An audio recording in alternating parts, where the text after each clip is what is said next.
Hello mga kahabi! Welcome back to my channel and my aviary. Today, in this vlog, we'll keep the language strictly in English. This is to widen a range of viewers. Plus, I also noticed that there is a good number of viewers of our channel that were actually from other countries like India, USA, Canada, and Australia. This is to help them understand the content of our channel more, as English is almost, or if not, is a universal language. So for this video, I would like to show you the method that I use when sexing African lovebirds. African lovebirds are monoformic, which means both male and female have the same appearance and thus cannot be gendered just by looking at them. DNA service is a surefire way to determine the bird's gender, but this process requires money in order to do so. And I tell you, it's not cheap. But don't worry, I am here to share some of the methods that I use when sexing African lovebirds. First is, we need to catch the birds. I use this net bird catcher when catching my birds. Aside from catching the bird faster in this way, this will also minimize the stress of the birds compared to catching them bare hand, as it would cause the birds to fly frantically around the cage until you manage to catch them.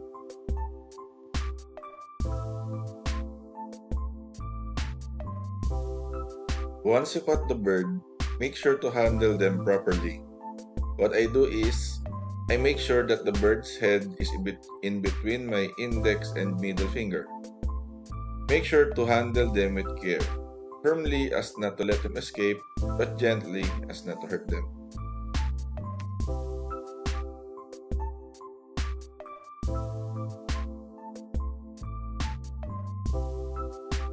Next, what I do is, I flip them over belly up.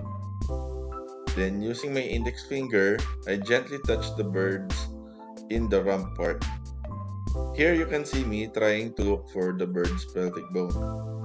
You should be able to feel the pelvic bone through the feathers and skin. The pelvic bone is a bone where there is 2 points. Once you located the pelvic bone, try to feel its gap using your finger. If the gap or the width of the points are wide, then it's a female. Otherwise, then it's a male. You can use several birds to compare to in order to have a better feel to it.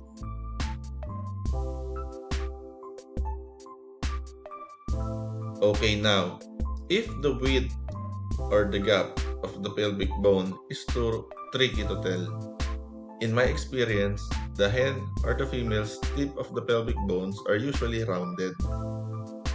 If I use an object to compare it to, it's like feeling the tip of a matchstick. And as for the male, the tip of their pelvic bones were usually, or most of the time, is more pointy.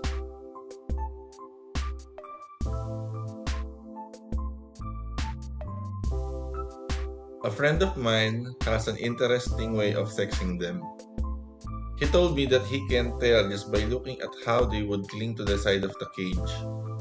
If the split is wide apart, then he said it's a hen.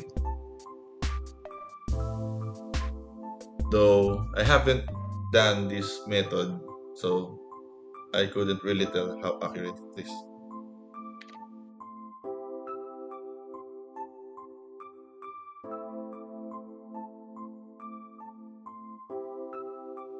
Another way is if the birds are subjected to sex-linked mutation.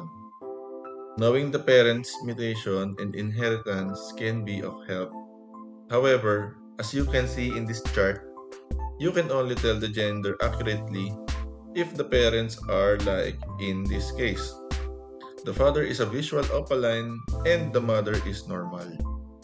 Here, all the visual opaline babies are sure females and the non-visuals are sure males.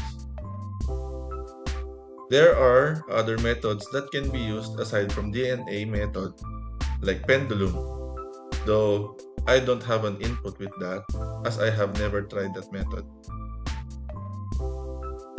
If you have a different way or different ways of sexing your birds that I haven't said in this video, I would like to encourage you to share it by commenting it down below. I guess that's all for this video. Bye!